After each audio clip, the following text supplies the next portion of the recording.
Thanks for tuning in to another edition of the OFN Meeting Room. And we are going to talk Seattle Seahawks football, but just in a minute.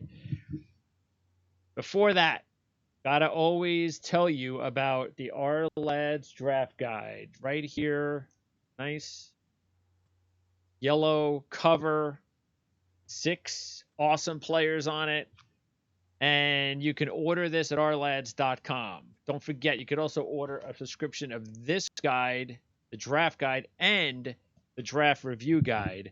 That'll be out in about a month after the draft. So again, that's by logging in to ourlads.com. Okay, let's find out how the Seattle Seahawks have been doing this offseason with Alistair Court, deputy editor for fieldgoals.com at SB Nation. Nice to speak with you, Alistair. Yeah, it's good to talk with you, Greg. Thanks for having me on. All right, so we've got this. Okay, are you? I was talking to you a little bit off the air. So, are you Canadian? I am indeed. Okay, is that where you got the name? I mean, I'd imagine it comes from like England, Scotland originally, but I mean, I was given it in Canada, yes. Okay, so you have a little bit of a mix. So that's where your mix is: English, Scottish, Canadian, that kind of thing. Yeah, more English than Scottish. Okay, very cool. All right, well, fieldgoals.com. How long have you been working with them? Going on 4 years now, I think. All right, and is this your favorite sports team? No. I kind of have emotionally distanced myself from them to the best of my ability. I guess Not my even your favorite football team. You know, it's there's the sports team or the football team I want to see succeed the most, just because it makes my job more enjoyable and kind of easier. But my favorite sports team is Newcastle United of the Premier League. For now. Okay. Yeah. Some English football then. Exactly. Yeah. And then also the Minnesota Timberwolves basketball is the other team that I support. Okay. Sounds cool. All right. Yeah. Well, let's find out what has been going on with Seattle. And if you look at it, this offseason has been so far, I guess, been pretty quiet in general. There have been some key additions, but nothing earth-shattering. The big player that is not returning is Jadeveon Clowney, and he's the one making all the news. So why wasn't there a fit with Clowney? You know, I think there was a fit, and he may still return. It just seems to be kind of a big difference in money right now. Obviously, it's kind of a tough situation with the pandemic and players not being able to take visits. He has microscopic knee surgery in his past, and so that, by all accounts, is something that teams really want to have their doctors take a look at before they offer him money. And so I think on Clowney's end, it just makes more sense to try and wait it out. Sounds like Seattle kind of has an offer on the table for him, but he's in no rush. Whether that means that the Seahawks will have to move on soon, I don't know. But he did fit. He fit really well. And I think by, all accounts on the team side, they'd love to have him back. But I don't blame Clowney for kind of trying to get as much money as possible at all. But hopefully that ends up in Seattle because he's a phenomenal player. I think people rag on him a little bit for the traditional production not being there, but I was blown away watching him this year. It's the first time I ever got to watch him closely, and he's amazing. He's such a physical force. He dominates the line of scrimmage, and it was a ton of fun to watch him. Okay, so what are the odds that he comes back? I would say it's probably 50-50 right now. For me, it kind of comes down to the Seahawks have only moved on when they've signed Everson Griffin, who's also still available. I think there's absolutely no way they come away without either of them. Obviously, Clowney is kind of the preferred choice. But if they decide, we need to kind of move on, we need to get going with this roster and start building, then they'll probably sign Griffin. At which point, then I'd say it's over. I know that Logan Ryan, who played corner for the Titans last offseason, is talking with the Jets, and by all accounts, he kind of wants $10 million or so. And if he were to go to the Jets, then I think the Titans would probably turn around and offer that money to Clowney, even if it's on a 1-year deal. So there is a chance that a team like Tennessee comes in and swoops him. But, right now I'd say it's 50-50. And, I think it's going to develop pretty quickly here over the next couple of weeks, especially depending how the draft shakes out. So you think it's either Tennessee or Seattle? Yeah. Okay. I think for sure it's one of those two teams. All right. Let's now talk about, let's see, they've got the 27th pick. 6 picks, I believe, in the top 144. John Schneider. It's interesting how much your reputation, like your earlier reputation, how far it can go. Because Schneider was incredible over his first several years drafting talent. Of course, built up that little what could have been a dynasty if the players didn't bolt as soon as they became champion. Uh, but then after that, he's had some players here or there. Maybe Frank Clark might have been his best player over the last 7 years. But when you compare the first three drafts with his last, whatever, 6 or 7 drafts, it's just 3 against 7, and you'd much rather have the 3. Do the fans, is that something that's talked about? This is your Super Bowl regime, the coaching staff, the GM. Are the fans satisfied with the regime, including Schneider? It's a bit of an interesting question because Schneider and Pete Carroll both kind of neither one has absolute power. They definitely work in tandem. But when things go right, it's John Schneider's credit, and when things go wrong, it's Pete Carroll's fault. Oh, A lot of Seahawks fans are over Pete Carroll completely. really? Yeah, a lot of Seahawks fans are very much ready to move on from Pete Why? Carroll.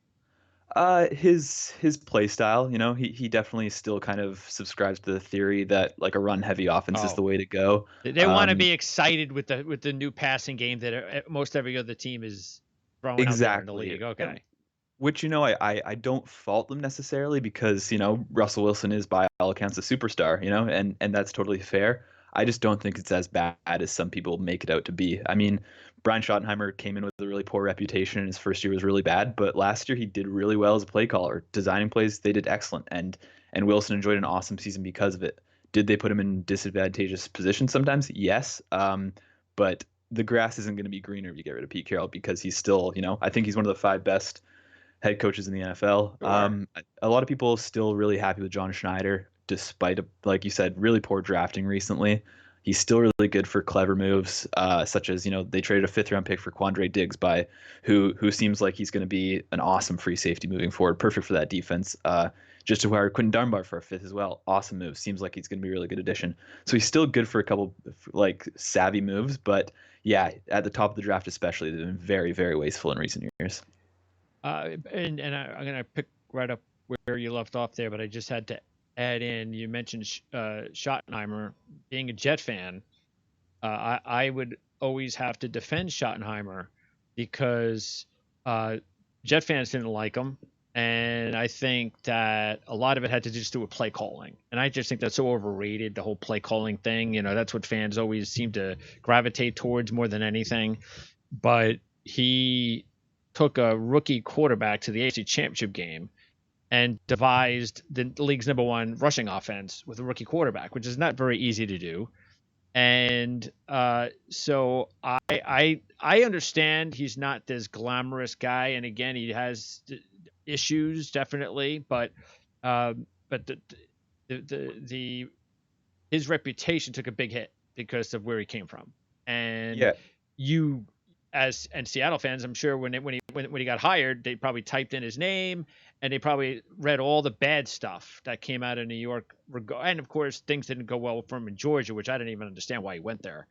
So I can understand why they would feel that way. But like you said, now they're reaping the benefits because the offense is starting to emulate a Brian Schottenheimer offense.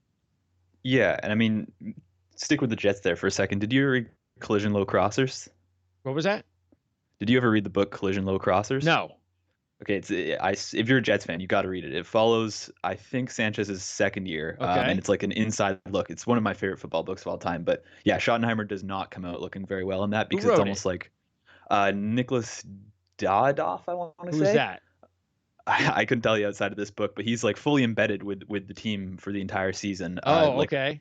really awesome behind the scenes look. But like Rex Ryan and his entire defensive coaching staff, very disrespectful to Schottenheimer the entire time, and that was kind of my impression of him coming in. But I've been impressed, and yeah, like you said, he is better than his reputation kind of Yeah. precedes him.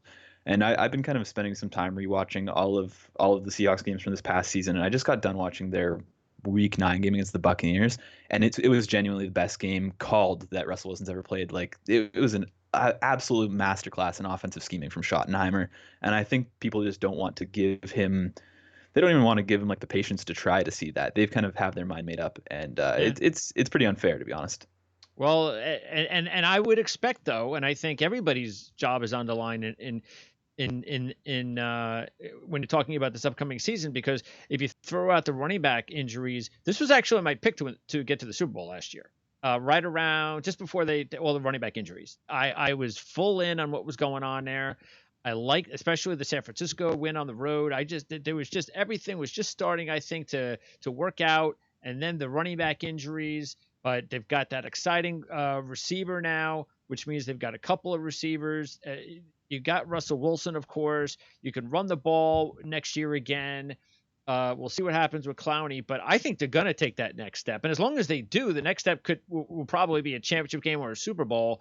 And then and if it's not, then we could, of course, we'll revisit this. And I don't know whether or not Pete Carroll's job is on the line, or if he has to get to a championship game, or you tell me. I mean, fans say one thing, but ownership, how do they feel about Schneider and Carroll? Yeah, I think at least as far as Pete Carroll goes, he'll choose when he's done. I don't think they'll fire him. Okay. He's just he's such a legend. He's done so much, and honestly, he just has a lot of organizational sway. I think John Schneider will get a chance to hire a second head coach whenever Pete decides to retire. Could Oh, be okay. 5 years from now, But I don't think either person is in a lot of trouble. Okay. And honestly, like even if they weren't great at their jobs, which I think they are, a guy like Russell Wilson will buy you a lot of time because Russell Wilson is going to win you 10 games every year, and you're not going to Absolutely. fire a regime that's leading a 10-6 team. But no, I agree completely. I think a lot of people who were critical of Seattle thought that they weren't as good as their record said last year. But as long as you have Russell Wilson, you have a chance at winning the Super Bowl. And so, Yep. yeah, it wouldn't surprise me at all if they're right there next year again. And like you said, injuries took their toll. And it's getting to the point where it's kind of like those, early 2010s Saints teams where your offense is so good that your defense just needs to be kind of like good enough. And you'll be, one of the best teams in the league because your offense is so, so good. And that's all they need to get it to next year is a space of good enough on defense. And they can absolutely do that with or without Clowney. Who would have thought that's how we would describe Seattle? Is that you're worried about the defense instead of the Yeah, offense? So it's a very strange role reversal, but you got like probably the second best quarterback in the league, yep. so it's fine with me to switch it over, make it offense heavy. That's totally okay with me. Uh, when I'm looking at the team needs for the draft, and again, the Clowney situation is a big question mark over their heads, but I see a couple of things. One, definite need for more pass rush, and maybe that Leo spot they like to run, even though they brought in Preservin, but he's up there in age. And also at the cornerback position, maybe a slot corner. Is that also something that they might be looking for if we were talking about a couple of top needs on defense? Definitely pass rusher. I'm 100% with you there. The guys like Irvin and also Benson Mayoa was the other pass rusher they signed in free agency. They fill a need that they didn't have last year, which is like a secondary and tertiary rusher. Okay. Clowney got double teamed so much and he created so much pressure, but they just had nobody to clean up the opportunities that he was creating by kind of changing the math. So if they can get another rusher there, it's also tough because Clowney rushes very narrow. He's very power based, and you had nobody opposite him kind of threatening the edge. So he was an easy guy to kind of slide protect over. As far as cornerback goes, I think it's going to be interesting. Because of everything being shut down, we haven't been able to hear from the coaching staff lately. But they did trade a fifth-round pick for Quinton Dunbar, who played quite well for Washington last year. Yeah. And by all accounts, he's kind of an outside cornerback, and they already have two in place. But he does have experience playing in the slot, and when I was watching him, I was really impressed with his agility, his ability to kind of close separation, and you do see some traits that make you think maybe he can get by inside. Okay. And so I do kind of wonder if their plan will be to play with Trey Flowers and Shaquille Griffin, who were their two starting outside corners last year, and Dunbar. And essentially, when you go into nickel, Dunbar slides inside and Flowers comes back and plays the right side, because Dunbar and Griffin are both on expiring deals. And Flowers he just finished his second season playing cornerback ever. Like he's a conversion project that they're kind of working through. So I don't think they want to halt his development completely in case they need to go back to him as a starter in 2021. So I think that's an avenue that they'll explore to kind of make sure all three guys see on the field. So I don't know, I could see them drafting a nickel fairly high, maybe third, fourth round, but I Okay. could also see them not drafting one at all. It's really curious because we haven't been able to hear kind of from them recently. Although I do think they're having a conference call today or tomorrow, so hopefully we'll get some more answers in that regard. Flowers, at least it didn't look like from an outward perspective that he actually played well. No, fans are very, very, very frustrated with him, and some rightfully so. Like he gets a lot of penalties because he's still kind of uncomfortable turning and looking for the ball, so he draws a lot of pass interference penalties in that regard. Okay. But he is 6'3". He's got like 33-inch arms. He's just like awesome size, really athletic. Like he profile wise, he's the archetype of a Seahawks corner under Pete Carroll. Yeah. But he was a safety in college, so he's still learning the position. His numbers were improved from his rookie season to sophomore season, but he's just not the finished product yet. Like I'm okay being patient with him, but I do understand kind of some fans over it already. They're over the experiment. They just want to play Dunbar and Griffin and move on with it. I don't think that the Seahawks will see it that way because they've invested a lot of time into him. I mean, he's been a starter right at the gate. They're investing in his development, and I don't think that they're suddenly gonna move off of that just because he didn't make a huge sophomore jump. Okay. Let's talk a little bit about the offense. And considering Metcalf is such a big part of the team now, and you take a look at what happened last year with the running back injuries, could Seattle? Do you think they might want to add more depth at both running back and wide receiver? Definitely, yeah, both spots for sure. I think at receiver, you have two really different players in Tyler Lockett and DK Metcalf, but you're still missing a player who can kind of win the contested catches consistently. Metcalf started doing that with some regularity kind of mid-December, but that's not his game. He's not really a big like above the rim guy. He has like the physical size to do it, but it just isn't like the best use of his skill sets to be throwing jump balls all the time. So I think if they can go find a true possession receiver to round out that skills or that receiver group, it'll be a super talented, super kind of varied group. So a guy like USC's Michael Pittman, Chase Claypool from Notre Dame. My dream is T. Higgins from Clemson, but I don't think they'll go that direction because he's just a little bit outside of their athleticism mold for the position. But Okay. I do think receiver is a spot I would be surprised if day two ended without them having added a receiver already. I think that'll be one of the first positions they target. As far as running back goes, I think a lot of fans are a little scared that they're going to take a running back high. Kind of remembering the last time they ended the season with all their running backs injured, they ended up drafting Rashad Penny in the first round. So I think some people are scared that that's going to repeat. I don't think it will. But I do think that it's a position maybe day two, more likely day three. But a guy like Zach Moss from Utah is Oh he's a yeah. perfect Seahawks running back. I mean, he's that ass kicker that is in the same mold as Marshawn Lynch and Chris Right. Carson. Rico Dowdle, I'm a big fan of, and I'm hoping that that's the guy they look at on day three. But they absolutely will add a player there. Especially Penny's going to start the year on the physically unable to perform list, Okay. most likely. So yeah, I think they'll definitely add a player. Probably day three, maybe day two.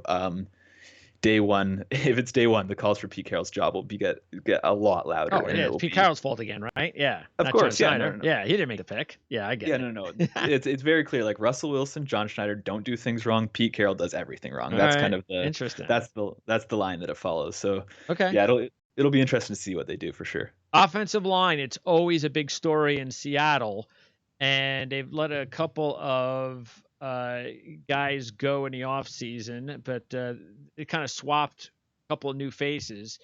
So explain to me what the philosophy is, if you know what it is, with what Seattle try. Especially, I know that they coinciding with this newfound running game, not just Schottenheimer, but of course they have one of the better offensive line coaches in the game too.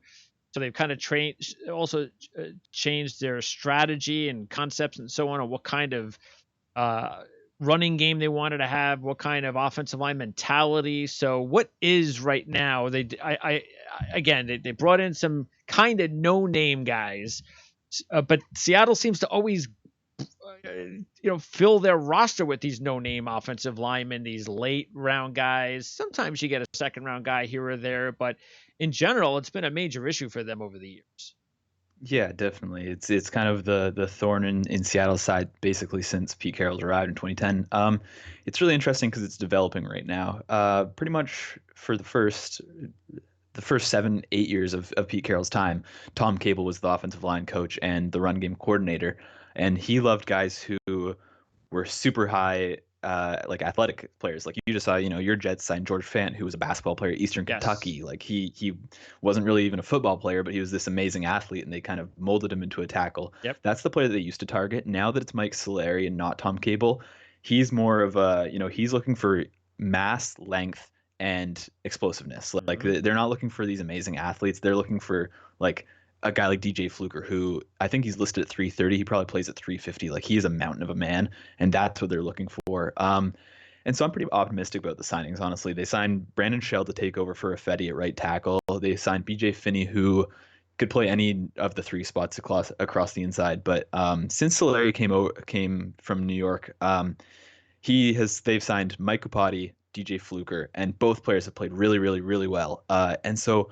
I get the sense that when Solari is able to sign his guys and kind of his guys in his mold, he gets really high performance out of them. And I think that, if they keep addressing players who are kind of in the style they want, they're going to get a passable offensive line and maybe even like a good offensive line, which would be a wild departure from where they've been. So I'm pretty optimistic about the offensive line. But again, tackle is a little uncertain, so it's another spot that they might look to target high in the draft because Dwayne Brown's getting up there in age, probably his last year in Seattle, and then Brandon Shell's only on a 2-year deal, can get out after year one, and is maybe only league average. So Yeah. that's another spot that they might target high in the draft for sure. Okay, so right now, though, do you think it's possible that what the roster looks like, the depth chart for the offensive line, that they might already have their starters? You don't think that they're going to look for even just one starter in the draft? Maybe. I don't think so though. Okay. I think their starting line is kind of already on the roster. Okay. Maybe they draft a rookie and he wins a job, but I wouldn't be surprised if they have the 5 starters on the roster And you already. say the biggest weakness or issue would be tackle. Yeah, tackle would be the spot that I would expect them to look at, just because there's a lot of uncertainty, kind of both in the short term and the long term, but especially in the long term. Okay, and then let's close out with what are they going to do with their backup quarterback situation? Is this just going to be a veteran that they're going to bring in at some point, maybe re-sign Geno, or do they want to bring in a developmental quarterback? Yeah, it's really interesting because John Schneider comes from the Ron Wolf tree, where the philosophy is take a quarterback every single year, but he's only ever drafted 2 quarterbacks, one of them being Russell Wilson.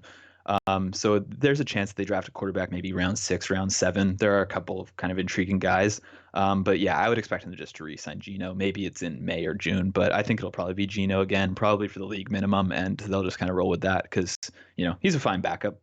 But yeah, I don't expect them to do anything too crazy behind Russ. All right, yeah, and luckily, of course, Russell Wilson doesn't ever miss any games. No, So yeah, no. that's very helpful too. Yeah, All right, it's nice. Alistair. So again, deputy editor for fieldgoals.com at SB Nation. Twitter handle is by Alistair Corp. So you could check that out. And do you do any of your own podcasts, or is it basically just the writing and handling the day-to-day activity of Seattle for Field Goals? Yeah, pretty much those two things. Just kind of hop on podcasts here and there, but none with any regularity at the moment. All right. Well, hey, it was great talking to you. And Yeah, I look forward to having an opportunity to dissect how the draft goes and also how the team will look for the upcoming season. yeah, for sure, Greg. Thanks for having me on. Thanks, Alistair.